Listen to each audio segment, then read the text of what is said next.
اب آپ کو یہ پتہ ہے کہ گرین لینڈ کے اندر پہلے ہی امریکہ کا ایک فوجی اڈا موجود ہے، اور اس کے اندر اس فوجی اڈے کا مقصد یہ ہے کہ جو بھی روس اور چین سے بیلسٹک میزائل آئیں تو اس کا جو ارلی وارننگ سسٹم ہے وہ یہاں گرین لینڈ کے اوپر موجود ہوگا۔ اب اگر ہم امریکہ کی طاقت کے بارے میں جاننے کی کوشش کریں تو ہمیں یہ پتہ چلتا ہے کہ امریکہ کی زمین یا اس کا جغرافیہ اس کی طاقت کی وجہ نہیں ہے، بلکہ اس کی ملٹری اور دنیا بھر میں 500 سے 800 فوجی اڈے امریکہ کی اصل طاقت ہے، جسے وہ پوری دنیا کی بازو مروڑنے کے لیے استعمال کرتا ہے۔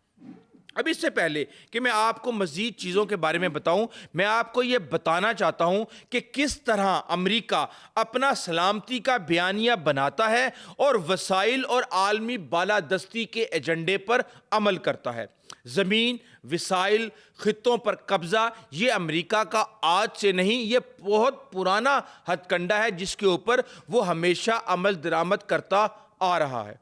اب آپ کو بتاؤں کہ کولمبس جب وہاں پہ گیا 15ویں صدی کے اندر، مقامی آبادیوں کی نسل کشی کے حوالے سے اس نے تجویز دی، تو وہ چیزیں تو چلی ہی چلیں، اور ہم نے یہ دیکھا کہ تقریباً 10 ملین سے زیادہ لوگوں کو وہاں پہ مار دیا گیا، جنگیں کی گئیں، قبائلوں کو ختم کر دیا گیا، ان کی زمینوں پر قبضہ کر لیا گیا۔ اور آپ کو پتہ ہے کہ یہ جو ریڈ انڈینز تھے، یہ کسی دور کے اندر انڈیا سے وہاں پر کوئی زمینی راستے سے اور کوئی بحری جہازوں کے راستے سے جا کے وہاں پہ بہت عرصے پہلے آباد ہو چکے تھے۔ اب جب یہ سب کچھ ہو گیا، اور آپ کو یہ بھی پتہ ہونا چاہیے کہ اصل میں جب کولمبس نے امریکہ کو دریافت کیا تھا تو یورپ کے جتنے بھی ممالک تھے، جن میں انگلینڈ، اسپین، فرانس، نیدرلینڈ، جرمنی، آئرلینڈ، ان کے جتنے بھی جو خراب کریکٹر کے لوگ ہوتے تھے یا کوئی بدماش ہوتے تھے یا جرائم پیشہ لوگ ہوتے تھے، تو ان کو سزا دینے کے لیے یورپ سے امریکہ بھیج دیا جاتا تھا۔ لیکن ایک وقت آیا جب وہاں پہ ایسا ایسا ایک مافیا اکٹھا ہوتا گیا اور وہ اتنا طاقتور ہو گیا کہ امریکہ نے ایک ملک کی حیثیت حاصل کر لی۔ جب وہ یہ حیثیت حاصل کرتا ہے تو اس کے بعد اس نے یورپ کے ہی ممالک، جن کے وہاں پہ مختلف علاقے تھے، جزیرے تھے اور اس طرح کی چیزیں تھیں، ان سے وہ سب کچھ ہتھیانا شروع کیا۔ اور ہم نے یہ دیکھا کہ 1803 میں نیپولین نے لوئیزیانا کا علاقہ امریکہ کو $2.5 ملین کے اندر فروخت کر دیا۔ کیوں؟ کیونکہ نیپولین کے یورپ کے اندر اپنا ایک ایجنڈا تھا، وہ انگلینڈ کو شکست دینا چاہتا تھا، اور اس طرح کے بہت سی چیزیں شامل تھیں۔ پھر اس کے بعد ہم یہ دیکھتے ہیں 19 میں اسپین سے $5 ملین کے عوض فلوریڈا کو خرید لیا جاتا ہے۔ یہاں پہ بریک نہیں لگتی، بلکہ اس کے بعد ہم یہ دیکھتے ہیں کہ 1854 میں میکسیکو کے ساتھ، میکسیکو اپنے علاقے دینے کے لیے تیار نہیں تھا، وہاں پہ بدامنی پیدا کی گئی، اس سے جنگ کی گئی، اور اس کا مقصد یہ تھا کہ ایک ساؤتھ ٹرانس کانٹیننٹل ریلوے بنانی تھی، جس کے لیے وہاں پہ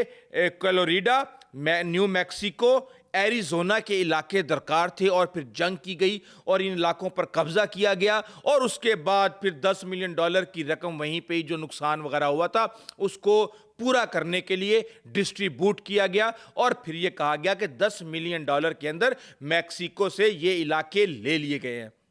ابھی امریکہ کی جو ہٹ لسٹ ہے اس میں میکسیکو بھی شامل ہے۔ اس کے ساتھ پھر ہم یہ دیکھتے ہیں کہ ڈنمارک، جس کا یہ گرین لینڈ علاقہ ہے، وہ اس سے پہلے بھی ایک علاقہ امریکہ کو دے چکا ہے، اور یہ علاقہ دیا گیا تھا کیریبین کے اندر 1917 میں۔ ورجن آئی لینڈ یہ ڈنمارک کا تھا، جو کہ امریکہ نے ڈنمارک سے لے لیا۔ یہاں پہ ہم یہ دیکھتے ہیں کہ 1867 میں الاسکا روس کا حصہ تھا، لیکن وہاں پہ زار آف روس جو ہے وہ مالی مشکلات کا شکار ہوا، اور اس نے الاسکا امریکہ کو فروخت کر دیا $7.2 ملین کے اندر۔ اور اس کے ساتھ ہی ہم یہ دیکھتے ہیں کہ سلامتی کے نام پہ توسیع اور خطرے کے نام پہ قبضہ، چاہے مشرق وسطیٰ ہو، چاہے دنیا کا کوئی بھی علاقہ ہو، امریکہ یہ کام جواز پیدا کر کے بڑی آسانی سے کرتا آ رہا ہے، اور اس کے لیے اگر اس کو کسی کو مارنا ہو تو اس سے بھی وہ کسی صورت بھی دریغ نہیں کرتا۔ یہ میں نہیں کہہ رہا، یہ تاریخ بتا رہی ہے۔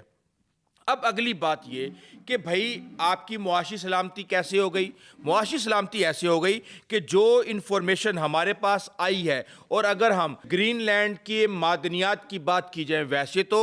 گرین لینڈ کے اندر برف ہی برف ہے، گلیشیئرز ہی گلیشیئرز ہیں، اور وہاں سے کوئی بھی ڈرلنگ کرنا یا معدنیات نکالنا انتہائی مشکل کام ہے۔ لیکن اب ہم یہ دیکھ رہے ہیں کہ گلوبل وارمنگ کی وجہ سے وہاں پہ برف بڑی تیزی کے ساتھ پگھل رہی ہے، اور برف پگھلنے کے ساتھ ساتھ معدنیات نکالنا نہ صرف آسان ہو چکا ہے، بلکہ وہاں پہ کئی شارٹ رستے بھی بن رہے ہیں، جس کو کہا جا رہا ہے کہ سوئس کنال ٹائپ کا رستہ یا پاناما کنال ٹائپ کا رستہ بنایا جائے گا، جس کے ذریعے یورپ وہاں اپنے مغرب سے ہوتا ہوا مشرقی ایشیا یعنی کہ چائنا تک اور جو تائیوان اور دیگر علاقوں تک آرام سے پہنچ جائے گا، اور اس کو ادھر ایشیا اور افریقہ والی سائیڈ پر نہیں آنا پڑے گا۔ اب جو 38 معدنیات ہیں ان میں تانبا بھی ہے، تیل بھی ہے، نکل بھی ہے، لیتھیم جو کہ اب آج کل پتہ بیٹریوں کا دور ہے اور آگے فیوچر بھی بیٹریوں کا ہے، بیٹریاں بنانے کے لیے استعمال ہوتی ہیں،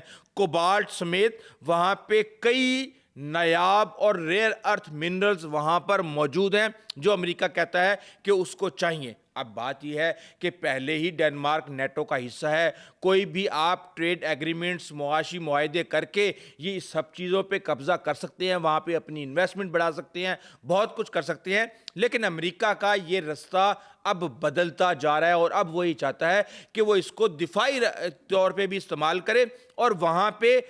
قبضہ کر کے اٹلانٹک کے ارد گرد جو بھی روس اور چین کی موجودگی ہے اس سے وہ ڈھیل کرے۔ لیکن اس کے ساتھ ہی ہم یہ دیکھ رہے ہیں کہ ہم نے دیکھا کہ جو سیکنڈ ورلڈ وار ہوئی تھی اس میں جرمنی نے گرین لینڈ پر قبضہ نہیں کر سکا تھا، لیکن اس نے ڈنمارک پر قبضہ کر لیا تھا۔ جب جرمنی نے ڈنمارک پر قبضہ کیا تو اسی وقت امریکہ نے گرین لینڈ پر قبضہ کر لیا، اور پھر ہم یہ دیکھتے ہیں کہ 1953 میں جب سیکنڈ ورلڈ وار ختم ہو جاتی ہے، جرمنی کو شکست ہو جاتی ہے، تو اس کے بعد 1953 میں ڈنمارک کو یہ واپس کر دیا جاتا ہے، اور 1979 میں اس کو آزاد کر دیا گیا گرین لینڈ کو ڈنمارک کی طرف سے، لیکن دفاع اور خارجہ کی پالیسی جو ہے وہ ڈنمارک کے پاس ہی موجود ہے۔ اب گرین لینڈ کی اپنی پارلیمنٹ ہے، نہ صرف گرین لینڈ کی اپنی پارلیمنٹ ہے بلکہ جو ڈنمارک کی پارلیمنٹ ہے اس میں 2 پارلیمنٹیرین گرین لینڈ سے آتی ہیں، تو اس سے آپ اندازہ لگا سکتے ہیں۔ لیکن ابھی ٹرمپ کا خواب ہے، اور یہ صرف ٹرمپ کا خواب نہیں ہے، اس سے پہلے کئی سال پہلے بلکہ کئی دہائیاں پہلے، آپ یہ کہہ سکتے ہیں کہ 100 سال پہلے ٹرومین نے بھی یہ آئیڈیا دیا تھا کہ گرین لینڈ پر قبضہ کر لیا جائے، لیکن اس وقت بھی بہت زیادہ گرین لینڈ اور ڈنمارک وغیرہ کی طرف سے ناراضگی کا اظہار کیا گیا تھا، اور اب یہ معاملہ جو ہے یہ معاشی سلامتی سے قومی سلامتی کا معاملہ بن چکا ہے۔ آرکٹک کے اندر برف پگھل رہی ہے، نئے شپنگ کے راستے بن رہے ہیں، اور اس کے ساتھ ہی جو نیٹو کا وجود ہے وہ خطرے میں آ چکا ہے۔ اب امریکنز تھے یعنی کہ ریڈ انڈینز 1492 کے بعد سے اب تک 1 کروڑ لوگوں کو وہاں پہ مار دیا گیا، اور یہاں پہ امریکہ میں جتنے بھی گورے ہیں یہ وہاں کے مقامی نہیں بلکہ جو لوگ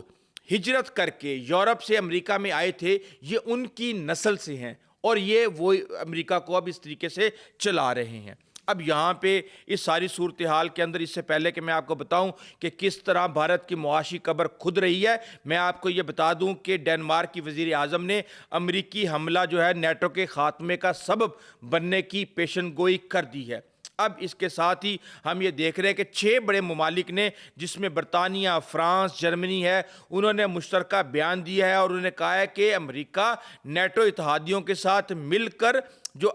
آرکٹک کی جو سلامتی ہے اس کے اوپر کام کر سکتا ہے۔ یعنی وہ یہ کہہ رہے ہیں کہ بھائی جان قبضے والا کام نہ کرو، تسی سانو دسو، اسی تواڈے نال مل کے ایک کام کران گے۔ اور اس کے ساتھ ہی جو ڈنمارک کی وزیر اعظم ہیں انہوں نے کہا ہے کہ ٹرمپ کے یہ جو گرین لینڈ کے اوپر قبضے کے عزائم ہیں ان کو سنجیدہ لینے کی ضرورت ہے۔ اس وقت یورپی رہنما جو ہیں وہ بہت زیادہ پریشان ہیں۔ ہم نے یہ دیکھا کہ ایک طرف یوکرین کے اندر ان کو امریکہ کی مدد چاہیے، دوسری طرف ان کو ڈنمارک کی خود مختاری کا تحفظ کرنا ہے، تیسری طرف انہوں نے نیٹو کو بچانا ہے کیونکہ ڈنمارک نیٹو کا اہم حصہ ہے، اور جو اٹلانٹک دفاعی اتحاد ہے یہاں پہ وہ کہتے ہیں کہ جی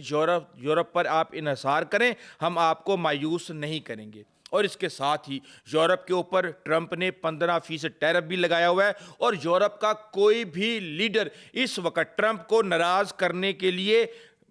تیار نہیں ہے۔ بند دروازوں کے پیچھے باتیں ہو رہی ہیں، لیکن وہ بند دروازوں کے پیچھے ہی رہ جاتی ہیں کہ اگر ٹرمپ نے یہ کام کر دیا تو کیا ہوگا۔ لیکن اب ٹرمپ جو بڑی واردات ڈالنے جا رہے ہیں وہ میں آپ کو بتا دوں کہ Lindsey gram, senator Lindsey gram کا نام آپ نے سنا ہوگا، انہوں نے ایک سینٹ کے اندر بل دیا ہے، اور اس کے ساتھ ہی سینٹ کی جو خارجہ کمیٹی ہے اس کے تمام ممبران نے اس پر اتفاق کیا ہے، اور وہ یہ ہے کہ وہ تمام ممالک جو روس سے تیل لے رہے ہیں ان پر 500% ٹیرف لگا دیا جائے۔ اب آپ یہ بتائیں کہ 3 ممالک ہیں جو کہ اس وقت روس سے تیل لے رہے ہیں، جن میں برازیل، چین اور ہمارا ہمسایہ انڈیا شامل ہے۔ چین اور برازیل کیا کریں گے، کیا ہوگا، کیسے ہوگا، اس سے ہمیں کوئی زیادہ لینا دینا نہیں ہے، کیونکہ چین اپنے مفادات کا تحفظ کرنا جانتا ہے۔ لیکن جب 500% ٹیرف انڈیا پہ لگے گا تو $100 بلین کا ٹریڈ جو پہلے ہی زمین بوس ہو چکا ہے وہ بالکل مکمل طور پہ تہس نہس ہو جائے گا۔ اور مودی جو ہے وہ خفیہ پیغام پہنچا رہا ہے ٹرمپ کو، اور ٹرمپ بھی براہ راست آ کے اس کے اوپر اس کا مذاق اڑا رہے ہیں ہر جگہ کے اوپر۔ لیکن لگتا یہ ہے کہ یہ بھارت کی تجارت کی امریکہ کے ساتھ قبر کھود رہی ہے، یہ کھود کے رہے گی، یہ رکنے والی نہیں ہے۔ اس حوالے سے آپ کو اپڈیٹ کرتے رہیں گے۔ ابھی تک کے لیے اتنا ہی، آئندہ تک اجازت دیجیے، اللہ حافظ۔